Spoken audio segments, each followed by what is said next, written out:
जागो जागो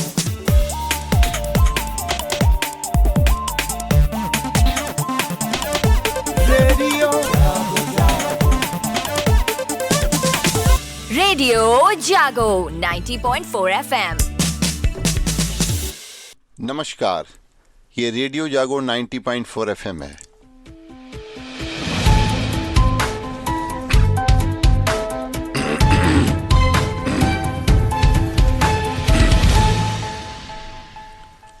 अब आप अभय शंकर गौड़ से आज की हलचल सुनिए।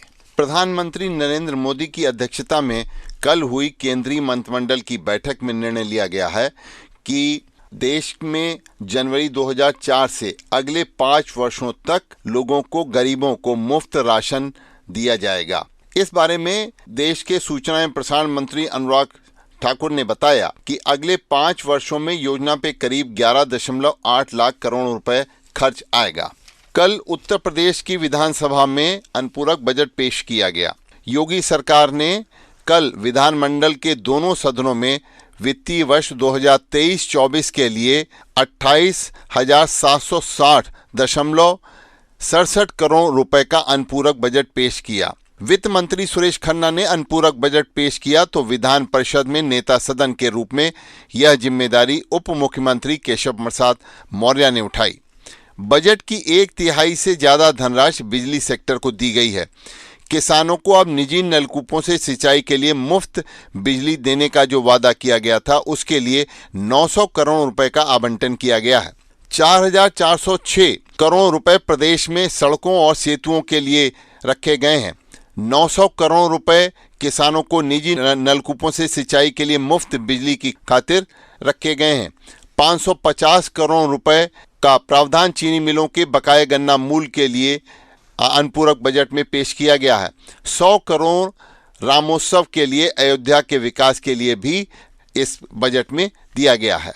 उत्तर प्रदेश राज्य सड़क परिवहन निगम के बस बेड़े में वृद्धि और सुदृढ़ीकरण के लिए 1000 करोड़ रुपए का प्रावधान है। सूचना तथा प्रसार के लिए विभिन्न मदों में 496.59 करोड़ रुपए का प्रावधान है। मुख्यमंत्री विवेकाधीन अनुदान के लिए 300 करोड़ रुपए का प्रावधान किया गया है। ग्रामीण पेयजल योजनाओं के संचालन के लिए 200 करोड़ रुपए का इस बजट में प्रावधान किया गया है। स्टेट कैपिटल रीजन अथॉरिटी व रीजनल डेवलपमेंट अथॉरिटी के गठन के लिए सीड कैपिटल के रूप में 50 करोड़ रुपए का प्रावधान इस बजट में किया गया है। स्टेट कैपिटल रीजन अथॉरिटी में हरदोई जनपद भी शामिल किया गया है। इससे उत्तर प्रदेश में हरदोई जिले को भी लाभ प्राप्त होगा। मुख्यमंत्री पर्यटन स्थलों के विकास के लिए भी इस बजट में 100 करोड़ रुपए का प्रावधान किया गया है। अटल आवासीय विद्यालयों की स्थापना के लिए 84.48 करोड़ रुपए का इस बजट में प्रावधान है। लखनऊ हरदोई में पीएम मित्र पार्क के लिए 5.1 करोड़ रुपए का इस बजट में प्रावधान किया गया है। और 60 वर्ष से अधिक उम्र की महिलाओं को रोडवेज बसों में मुफ्त यात्रा की सुविधा देने का वादा निभाने के लिए सरकार ने 1 करोड़ रुपए की व्यवस्था की है। गन्ना किसानों की चिंता भी इस बजट में पूरी की गई है। उत्तर प्रदेश सहकारी चीनी मिल संघ की चीनी मिलों की बकाया गन्ना मूल्य भुगतान की खातिर कर्ज के लिए 400 करोड़ रुपए की धनराशि का इंतजाम हुआ है। पेराई सत्र 2022-23 में उत्तर प्रदेश राज्य चीनी निगम लिमिटेड की चीनी मिलों के बकाये गन्ना मूल्य भुगतान के लिए कर्ज के तौर पर 50 करोड़ रुपए तो पेराई सत्र 2023-24 के लिए 100 करोड़ रुपए की व्यवस्था की गई है। किसानों के बीच नाराजगी की वजह बन रहे निराश्रित गोवंश के रखरखाव के लिए भी 250 करोड़ रुपए और गौ संरक्षण केंद्रों की स्थापना के लिए 10 करोड़ रुपए का प्रावधान इस बजट में किया गया है। शीतकालीन सत्र में कल समाजवादी पार्टी ने विधानसभा में डेंगू का मुद्दा उठाया और उन्होंने आरोप लगाया कि सरकारी अस्पतालों में डेंगू जैसी सामान्य बीमारी का इलाज नहीं हो पा रहा है। मरीज निजी अस्पतालों में लुट रहे हैं। मुख्यमंत्री योगी आदित्यनाथ के साथ ही स्वास्थ्य विभाग का दायित्व संभाल रहे उप मुख्यमंत्री ब्रजेश पाठक ने विपक्ष के आरोपों का करारा जवाब दिया। उप मुख्यमंत्री ब्रजेश पाठक ने कहा कि डेंगू पूरी तरीके से काबू में है। 2017 से पहले अस्पतालों की जो हालत थी, विपक्ष को उसकी तुलना आज की तस्वीर से करनी चाहिए। उन्होंने कहा कि शोर मचाना और नियमों का उल्लंघन करना ही विपक्ष का काम है। उन्होंने कहा कि वह प्रतिदिन 3-4 अस्पतालों का निरीक्षण करते हैं, जबकि विपक्ष पर निशाना साधते हुए कहा कि उनके मंत्री 5 वर्ष में 5 अस्पताल भी नहीं पहुंच सके थे। उत्तर प्रदेश में अब चकबंदी प्रक्रिया को सरल करने की तैयारी है। चकबंदी की प्रक्रिया को और पारदर्शी बनाने के लिए सरकार मशीन लर्निंग, ML और आर्टिफिशियल इंटेलिजेंस AI जैसी आधुनिक तकनीक का प्रयोग करने जा रही है। इस क्रम में सॉफ्टवेयर के डिजाइन, निर्माण व क्रियान्वयन के लिए टेक्निकल सर्विसेज प्रोवाइडर एजेंसी की नियुक्ति की प्रक्रिया शुरू की गई है। इसकी मदद से एक गांव में 100 से 130 दिन में चकबंदी की प्रक्रिया को पूरा किया जाएगा। चकबंदी के लिए जिस सॉफ्टवेयर का निर्माण किया जा रहा है वह सैटेलाइट से भूमि के इमेज यानी फोटो लेगा। इसकी मदद से रोअर सर्वे को व्यक्तिगत तौर पर करने के बजाय डाटा अध्ययन के जरिए कम समय में इसको अब पूरा करने की तैयारी है। आज तेलंगाना में 3.26 करोड़ मतदाता 119 विधानसभा सीटों के लिए अपने मताधिकार का प्रयोग कर रहे हैं। इस बार 2290 उम्मीदवार राज्य के चुनावी रण में अपनी किस्मत आजमा रहे हैं। तेलंगाना में आज सुबह 7 बजे से ही मतदान शुरू हो गया और शाम 5 बजे तक चलेगा।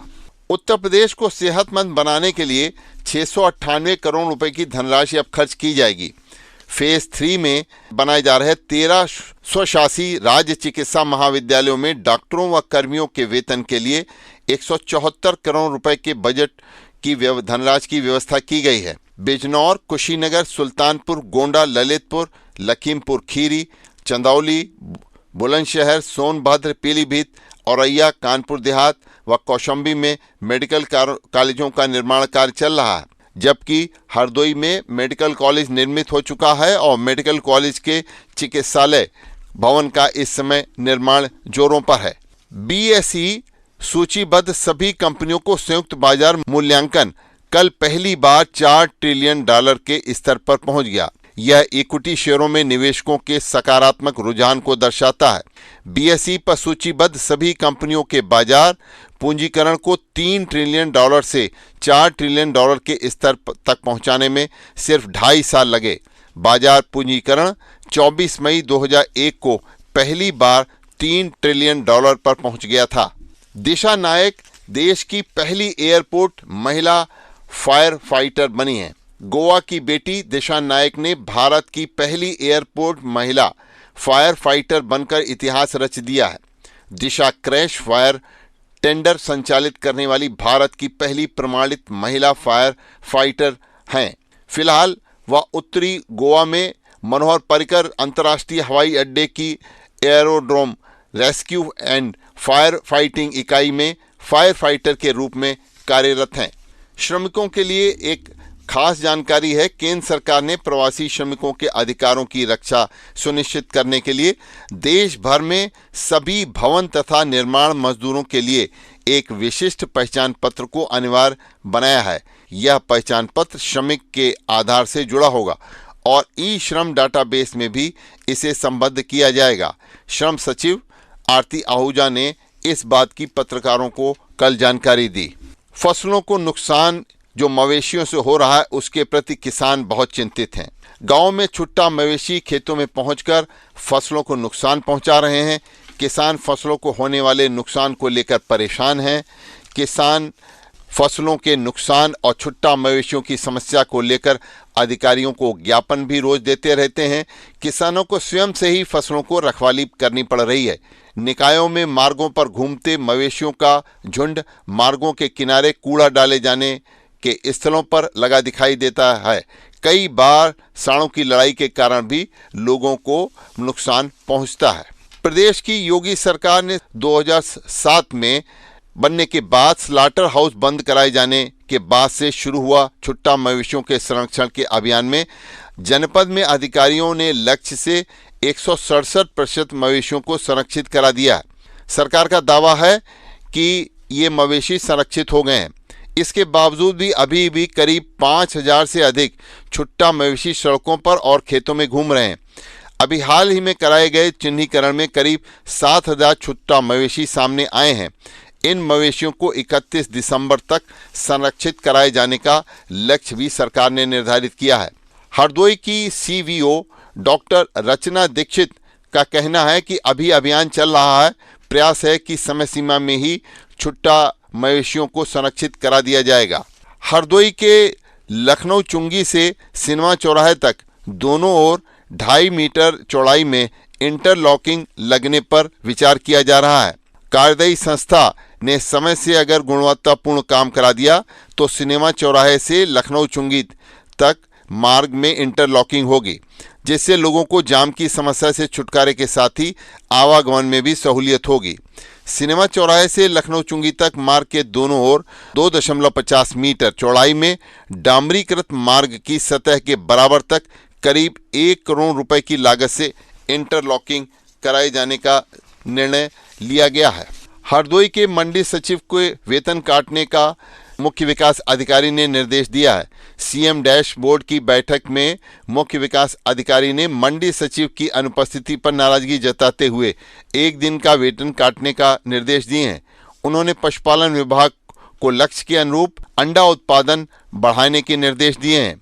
कल विकास भवन स्थित स्वर्ण जयंती सभागार में मुख्य विकास अधिकारी ने कहा, आईजीआरएस के माध्यम से प्राप्त शिकायतों का गुणवत्तापूर्ण निस्तारण कराया जाना चाहिए। सर्दी के साथ दिल के मरीजों की संख्या भी अस्पतालों में बढ़ रही है। पिछले 10 दिनों में आधा दर्जन लोगों को हार्ट अटैक की शिकायत मिली है। जिला अस्पताल के आईसीयू यूनिट में भर्ती जिन्हें कराया जा रहा है। वहीं हृदय रोग विभाग के ओपीडी में रोजाना 20 से 30 मरीज परामर्श लेने के लिए पहुंच रहे हैं। हरदोई चिकित्सालय के कार्डियोलॉजिस्ट डॉक्टर आदित्य कुमार झिंगरन ने बताया कि पिछले 10 दिनों में हार्ट अटैक के रोगियों की संख्या में काफ़ी तेजी से बढ़ोतरी हुई है। उनका मानना है कि यह दिल की बीमारी धूम्रपान, बदले मौसम व गलत खान पान के कारण जो है इस मौसम में बढ़ जाती है। हरदोई में मेडिकल कॉलेज में मरीजों को मिलने वाले भोजन के प्रति भी काफ़ी शिकायतें प्राप्त हो रही हैं।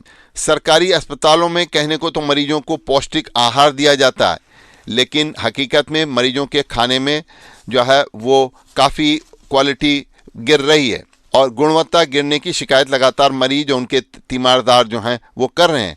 मरीजों और उनके तीमारदारों को पानी सी पतली दाल जो है, मसूर की दाल, सूखी सब्जी, 4 रोटी दी जाती हैं और उनसे साफ कह दिया जाता है कि खाना हो तो खाओ, नहीं तो आगे बढ़ाओ। इस बात को लेकर के हरदोई के सीएमएस जो हैं इस मामले में बहुत गंभीर हैं और उन्होंने निर्देश दिए हैं कि इसकी गुणवत्ता को बढ़ाया जाए।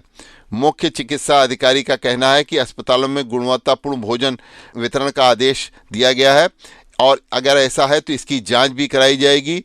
वह खुद इसका निरीक्षण करेंगे और सभी सीएससी में भी इसकी नियमित रिपोर्ट मांगी जाएगी। अगर कहीं पर खामी या मनमानी मिलती है तो संबंधित के खिलाफ कार्रवाई भी की जाएगी। हरदोई में मतदाता सूची पुनरीक्षण का काम चल रहा है। मतदाता सूची पुनरीक्षण अभियान में 18,274 मतदाताओं के नामों को हटा दिया गया है। इनमें 14,680 ऐसे हैं जो मृतक हैं और 3,594 ऐसे हैं जो डुप्लीकेट मतदाता थे।